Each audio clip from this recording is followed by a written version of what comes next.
بسم اللہ الرحمن الرحیم۔ السلام علیکم، میں ہوں آپ کا بھائی عباس حمدانی۔ آپ دیکھ رہے ہیں جعفریات ٹی وی۔ آج کا ہمارا موضوع ہے سادات کی نسل کشی۔ دوستو، سادات دشمنی کا جو ہزاروں سالہ منصوبہ تھا، اس کا دوسرا حصہ تھا سادات کو صفحہ ہستی سے مٹانا۔ اگر کوئی صاحب دل تاریخ اسلام کو فشار دے تو اس میں سے سادات کا خون نچڑتا ہوا آج بھی دیکھا جا سکتا ہے۔ تاریخ عالم گواہ ہے کہ سادات کو بے دریغ قتل کیا گیا۔ پھر یہ سلسلہ 1-2 سال کا نہیں، صدیوں کا ہے۔ بنو امیہ اور بنو عباس کے ادوار کو دیکھیں، کوئی سال ایسا نہ ہوگا کہ جس میں سادات کا قتل عام نہ ہوا ہو۔ چھوٹے بچوں سے لے کر ضعیف سادات تک کو قتل کیا جاتا رہا ہے۔ ان کی لاشوں کو لوٹا گیا ہے، ان کی مدد کرنے والوں کو قتل کیا گیا ہے، ان کی عزت کرنے والوں اور پناہ دینے والوں کو بھی صفحہ ہستی سے مٹایا گیا ہے۔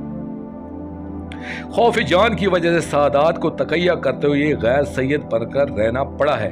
جنگلوں اور پہاڑوں اور ویرانوں میں پناہ لینا پڑی ہے۔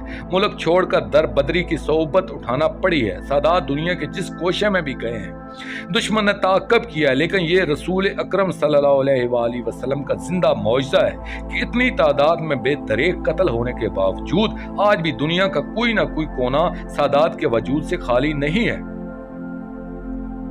جب واقع کربلا ہو رہا تھا اور دشمن نسل رسول صلی اللہ علیہ وآلہ وسلم کو ختم کرنے میں مصروف تھے، 6 ماہ کے بچوں سے لے کر ضعیفوں تک سب کو شہید کیا جا رہا تھا، تائی کہ چند دن کے نوازیدہ بچوں کو قتل کر رہے تھے، تو اس وقت بنو امیہ کے 12,000 بچے سنہری جھولوں میں جھول رہے تھے، اور یہاں صرف ایک سید السائدین علیہ السلام بچ سکے تھے۔ باقی سب شہید ہو گئے، مگر آج ان 12,000 اموی بچوں کی اولاد نہ ہونے کے برابر ہے، اور خاندان سادات دنیا میں پھل پھول رہا ہے۔ حجاج بن یوسف، متوکل عباسی اور منصور دوانگی جیسے ملاعین کے طوفان غارت گری کے باوجود آج بھی سادات صفحہ ہستی کی رونق ہیں۔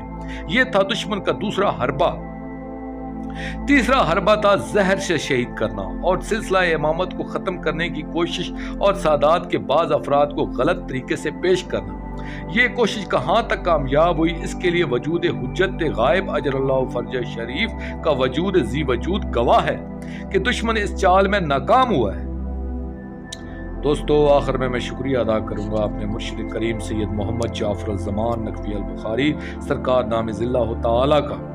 یہ مضمون میں نے ان کی کتاب عصمت السادات سے پیش کیا ہے، اور آخر میں اپنے پاک شہنشاہ کی بارگاہ میں دعا کریں گے، اللہ جل یا ولی المظلومین، اللہ جل یا سید السادات، اللہ جل یا ولی السادات، اجر اللہ تعالی فرجک والصلوات اللہ علیکہ یا ربا محمد وآل محمد صلی اللہ محمد وآل محمد واجل فرج آل محمد صلی اللہ علیہ وآلہ وسلم۔